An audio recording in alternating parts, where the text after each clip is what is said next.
അത്രക്ക് വാശിയൊക്കെ വേണമെന്ന്. ഇവരെന്റെ മക്കളാ. ഇവരിപ്പോ ഉള്ളത് എന്റെ വീട്ടിൽ.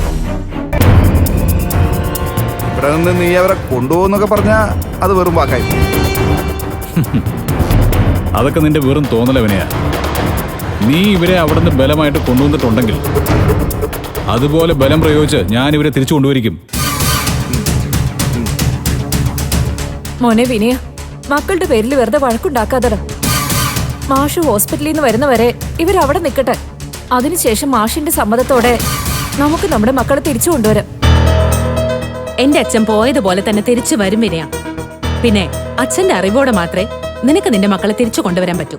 നീ ഇനി എന്ത് അധികാരം പറഞ്ഞാലും ഞങ്ങള് തീരുമാനിച്ചു വന്നെങ്കിൽ ഞങ്ങൾ കൊണ്ടുപോയിരിക്കും. ഓഹോ, അപ്പം ഭാര്യയും ഭർത്താവും കൂടി ഒരുങ്ങി വന്നിരിക്കുക അല്ലേ? എന്നാ പിന്നെ നിങ്ങളൊന്ന് കൊണ്ടുപോയി കാണിക്കും. വാ വാ വിനയ, വാ. എടാ വിനയ, കൊണ്ടുപോടാ. വാ വാ വാ വാ, നടക്ക്. എടാ മോളെ, മോളെ. ഇന്ദ്രേട്ടാ വേണ്ട, അവൻ പോട്ടെ. നമുക്ക് മോനെ കൊണ്ടുപോവാം. അവന് മോനെ വേണമെങ്കിൽ വീട്ടിലേക്ക് വന്നോളൂ.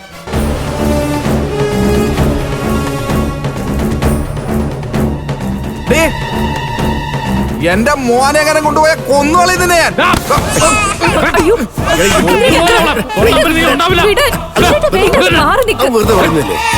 എന്താടാ നീ ഇങ്ങനെ ആയിപ്പോയത്? നീ എന്താ എത്ര കിട്ടിയാലും പഠിക്കാത്തത്? നിന്നെ പോലെ തന്നെ എല്ലാവർക്കും അവരുടെ വാശിയ വലുത്.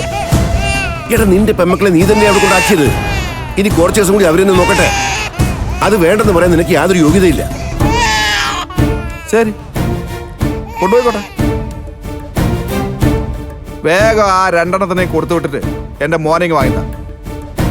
എനിക്കെന്റെ മോൻ മതി, വേറെ ഒന്നും വേണ്ട.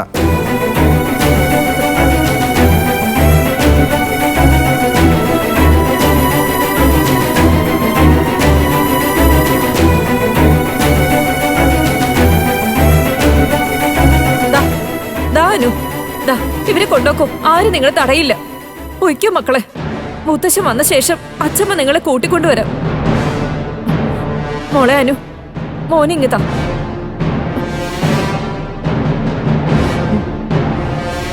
ഇതേ വളരെ സമാധാനത്തോടെ നടക്കേണ്ട കാര്യമായിരുന്നു. ഇത് വളരെ നിർഭാഗ്യകരായിപ്പോയി. വാ മക്കളെ, ഇവനോട് കൂടുതൽ നികളിക്കില്ലെന്ന് പറഞ്ഞേക്ക് കേട്ടോ.